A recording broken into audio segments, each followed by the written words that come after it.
So today we are making ravioli lasagna, and I'm going to start by crushing the garlic with my handy dandy Pioneer Woman mallet. And then I'm going to chop up some onions. You can use whatever color you want, but I do enjoy a mixture of the white ones and the purple ones, or you can call them red, because they are extra sweet. Well, the red ones are sweet and the white ones give a different texture. So that is my preference. And we're gonna do 2 of them. 2 large onions. And I'm just gonna chop them up here into, they don't have to be super small pieces. I kind of like medium pieces. So we will get these all cut up really nice and kind of like a medium size. And wipe up, make sure everything's clean. And I added some olive oil to the pan and the onions. And we're going to saute them until they're like translucent a little bit. Until they're fragrant, pardon me. Until they're nice and fragrant. Adjust the heat. We don't want them to cook too quickly. And then I'm going to add some Italian seasoning. I'm going to add some extra herbs. Normally I do add fresh herbs.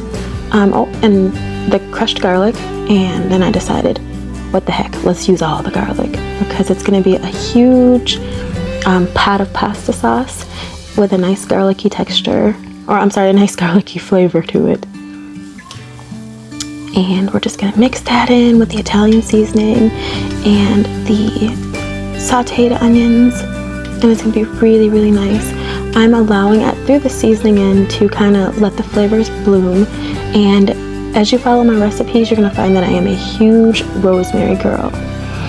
So I'm going to add a couple of handfuls of dried rosemary. You can use fresh. Normally I use fresh, but right now we are going to use what we have. And what I have on deck is dried herbs, but normally if you want to elevate the flavors, you can always use fresh. These recipes can always be tweaked. So we're gonna cook them up really, really nicely and let those dried herbs begin to bloom and let the flavors blossom.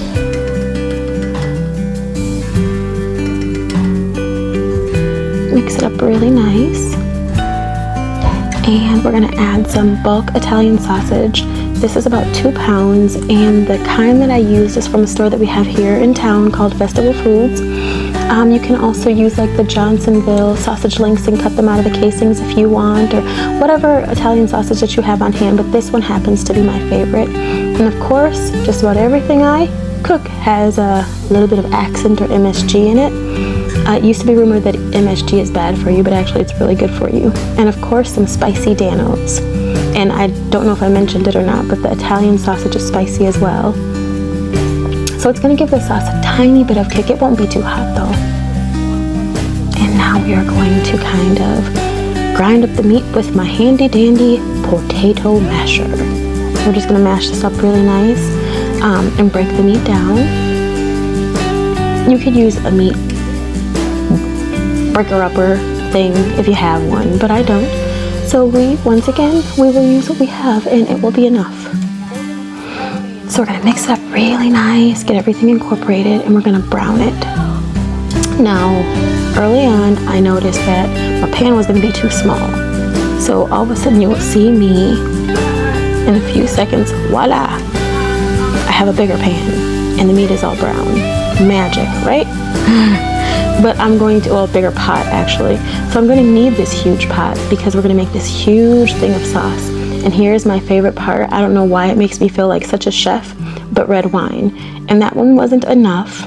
So I had to open up a fresh bottle, and it's just Josh's, I believe it's Chardonnay. Maybe not Chardonnay. I'll have to take a peek at which one it is. Might be Chardonnay. But I'll write down the exact type of wine. I use the same wine every time, or the same type of wine. You can use a more expensive wine or a less expensive wine, but I like to kind of do the sauce this way so that it tastes homemade. I actually make my own homemade sauce, and I will we'll do videos of that because that sauce is to die for. But this is a very quick version of the homemade sauce that I make. So so that it tastes homemade, but it's not as much work. But you guys can just use your favorite pasta sauce. You don't have to do what I'm doing. Just, you know, you can use Prego, you can use ragu, you can use, and you don't have to add all the herbs and spices. This can actually be a super, super quick dish. But you know me, I gotta be a little bit extra. So I'm being a little extra here.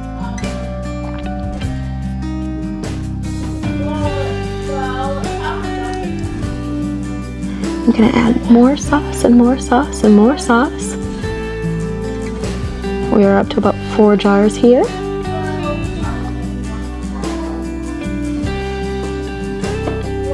And that is actually some basil. And once again, a lot of people use fresh basil, but we have dried, so that is what I'm gonna use. And it'll be just fine. It'll be delicious. So we're gonna mix and stir. And this is a secret ingredient to any pasta sauce that I make. It's always the McCormick dried, like thickened, zesty or whatever spaghetti seasoning. Like it's like whatever this is. My parents used to use one called Spatina, and they stopped making it. And so one day I decided to try this to see if it was good, and it is just as good. And you can use your favorite kind. They have the mushroom one, they have the regular one. They have a couple different kinds, but I like that one. And just like magic, we're to our lasagna dish or our baking dish, and that was Parmesan cheese. This is Italian sausage ravioli.